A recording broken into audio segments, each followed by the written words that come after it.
EPS 95 पेन्शनधारकांच्या pension संदर्भातील pension वाढी संदर्भात बजेटमध्ये निर्णय झाला नाही आणि त्यानंतर कमांडर अशोक राऊत असतील किंवा बाकीचे प्रतिनिधी असतील यांनी प्रत्येक ठिकाणी मीटिंग घ्यायला सुरुवात केली। शिवाय त्यांनी सरकारला लेखी स्वरूपात पत्र लेटर सुद्धा दिलेले आहेत आणि त्यांनी बऱ्याच ठिकाणी मीटिंग सुद्धा घेतलेले आहेत। प्रत्येक वेळेचे आपल्या चॅनलवर पोस्ट केलेले आहेत, जे अपडेट आहे ते आपल्या चॅनलवर प्रत्येक वेळेची पोस्ट केलेले आहे।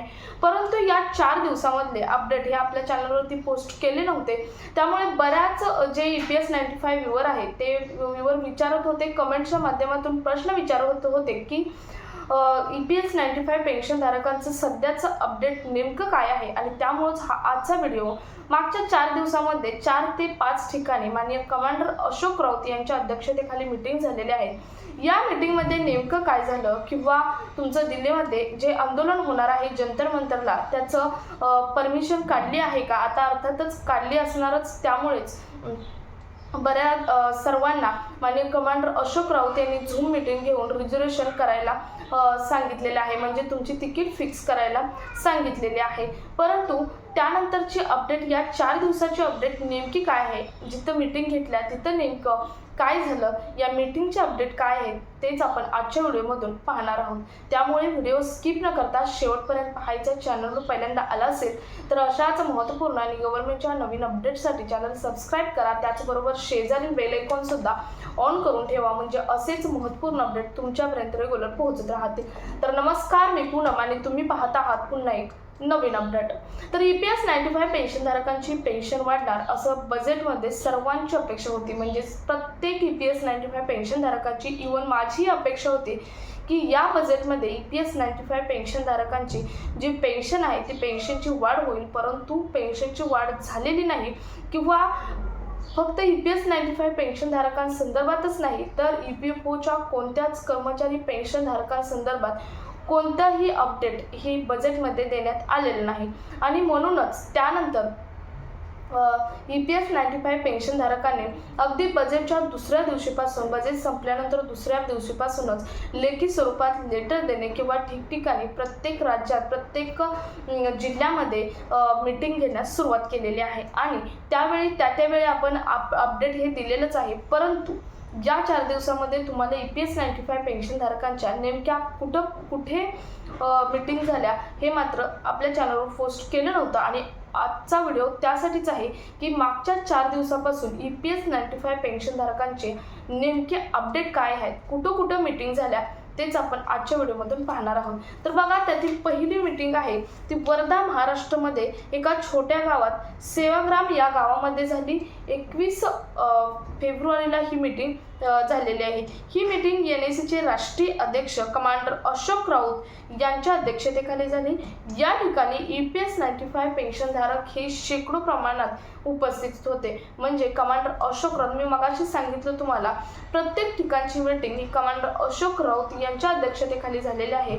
आणि जेव्हा वर्ध्यात ही मीटिंग घेण्यात आली सेवाग्राममध्ये, तेव्हा शेकडोच्या संख्येने EPS 95 पेन्शनधारक, म्हणजे त्या जिल्ह्यातील आसपासचे पेन्शनधारक हे उपस्थित होते। त्यानंतर दुसरी मीटिंग झाली चंद्रपूरला।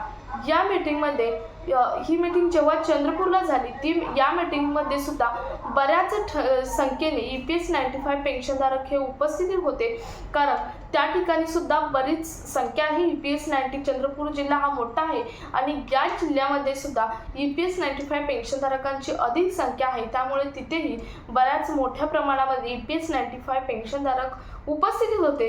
तिथे त्यांनी एकच कमांडर अशोक राऊत आणि बाकीचे EPS 95 प्रतिनिधी आहेत यांनी सांगितलं की प्रत्येक EPS 95 पेन्शनधारकांनी 9, 10 आणि 11 तारखेच्या आंदोलनात सहभागी होऊन आपल्याला ऐतिहासिक आंदोलन करायचं आहे, कारण आपल्याला न्याय मिळवायचा आहे। आपलेच पैसे सरकारकडे आहेत आणि ते आपल्याला मिळवण्यासाठी आपल्यालाच कष्ट करण्याची किंवा आपल्याला संघर्ष करण्याची गरज आहे, त्यामुळे शांत बसून चालणार नाही।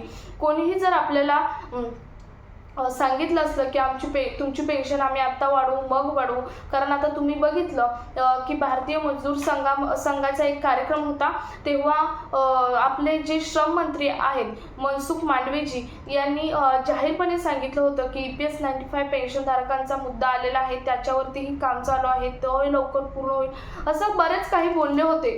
परंतु कमांडर अशोक राऊत किंवा बाकीच्या प्रतिनिधींनी एकच सांगितलेलं आहे किंवा सर्वांनीच एकच गृहीत धरा की तुमचा इतका 10 वर्षामध्ये तुम्हाला बऱ्याच वेळा एक रिक्वेस्ट केल्यावरती तुम्हाला बऱ्याच वेळा हीच उत्तरे आलेली आहे की आमचं त्याच्यावरती काम चालू आहे किंवा आम्ही लवकरच तुमची पेन्शन वाढवू, तुमची मागणी उचित आहे, असे उडवाउडीची उत्तरं आली होती. परंतु त्याच्यावरती कोणत्याही प्रकारचं काम तर केलेलंच नाही, परंतु कोणत्याही प्रकारची एखादी घोषणासुद्धा केलेली नाही. त्यामुळे तिथे कमांडर अशोक राऊत यांनी सांगितलं की प्रत्येक EPS 95 पेन्शनधारकांनी शांत न बसता आपण जंतर मंतरला आंदोलनामध्ये सहभागी प्रत्येकाने व्हायचं आहे. ज्याची कंडिशन आहे, आता ज्येष्ठ नागरिक आहेत त्यामुळे ज्याची खरंच चांगली कंडिशन आहे त्यांनी प्रत्येकाने तिथे उपस्थित राहायचं आहे. त्यानंतरची जी मीटिंग आहे ती मीटिंग झाली अमरावतीला मीटिंग झालेली आहे. बघा, अमरावतीमध्ये सुद्धा EPS 95 पेन्शनरची मीटिंग झाली. इथे तर शेकडोच्या संख्येने अधिक लोक हे उपस्थित होते. अगदी मीटिंगसाठी जो हॉल घेतला होता तो हॉल सुद्धा अपुरा पडला होता, इतकी EPS 95 पेन्शनधारक लोक तिथे आले होते. बघा, एका जिल्ह्यातून इतक्या पेन्शनधारक तिथे येऊ शकतात. जर तुम्ही जंतर मंतरला आंदोलन केलं, प्रत्येकाने जाऊन आंदोलन केलं, तर तुमची ही ऐतिहासिक आंदोलन होऊन तुमची मागणी लवकरच पूर्ण करण्याचा सरकारला निर्णय हा घ्यावाच लागेल. कारण अतिशय महत्त्वाची ही 10 वर्षापूर्वीची मागणी आहे. आता जवळजवळ 10 ते 11 वर्ष झाली तरीसुद्धा यांना म्हणजेच EPS 95 पेन्शनधारकांना न्याय मिळत नसेल तर ऐतिहासिक आंदोलन करणं हा शेवटचा पर्याय असू शकतो. माननीय कमांडर अशोक राऊत यांनी जी कार्यक्रम पत्रिका आहे, म्हणजे दिल्लीमध्ये आंदोलन नेमकं कसं होणार, काय होणार, हे सुद्धा प्रसिद्ध केलेले आहे आपल्या चॅनलवर. मागच्या आठवड्यामध्ये मला वाटतं ती पत्रिका सेपरेट एक आपल्या चॅनलवर व्हिडिओ पोस्ट केला आहे, तो व्हिडिओ तुम्ही पाहू शकता. त्यानंतर 20 फेब्रुवारीला नागपूर येथे सुद्धा एक मीटिंग झाली. येथे सुद्धा शेकडोच्या संख्येने EPS 95 पेन्शनधारक हे उपस्थित होते आणि तेथे एकच नारा करण्यात आला की आमची पेन्शन वाढा, नाही तर आम्ही आंदोलन मागे घेणार नाहोत आणि आम्ही आंदोलन करणारच आहोत. 9, 10, 11 तारखेचा इशारा डायरेक्ट नागपूरमधून सरकारला EPS 95 पेन्शनधारकांनी दिलेला आहे. तर अतिशय महत्त्वाचे ही 4 ते 5 अपडेट आहेत. अमरावतीमध्ये तुम्ही कमांडर अशोक राऊत यांनी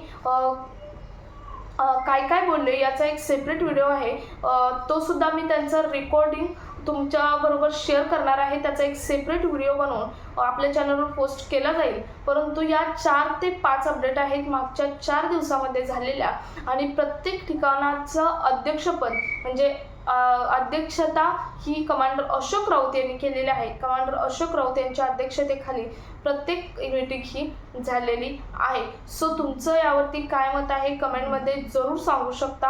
हा व्हिडिओ जास्तीत जास्त EPS 95 पेन्शनधारक जे आहेत त्या पेन्शनधारकांपर्यंत शेअर करा, कारण अतिशय महत्त्वपूर्ण अपडेट त्यांना माहीत असणं हे गरजेचं आहे. जरी पॉझिटिव्ह नसलं, आता पॉझिटिव्ह नसलं असंही म्हणता येणार नाही, ही जी आहे अपडेट ती झालेली सत्य परिस्थितीवर अपडेट आहे, ते तुम्हाला सांगितलेले आहे. कारण बरेच EPS 95 पेन्शनधारक कमेंट्स करत होते की EPS 95 पेन्शनधारकांची अपडेट नेमकी या आठवड्याची काय आहे आणि ती आपल्या चॅनलवर आली नव्हती, म्हणून आजचा अतिशय महत्त्वपूर्ण व्हिडिओ आहे. आज जास्तीत जास्त EPS 95 पेन्शनधारकांच्या ग्रुपवरती शेअर करा.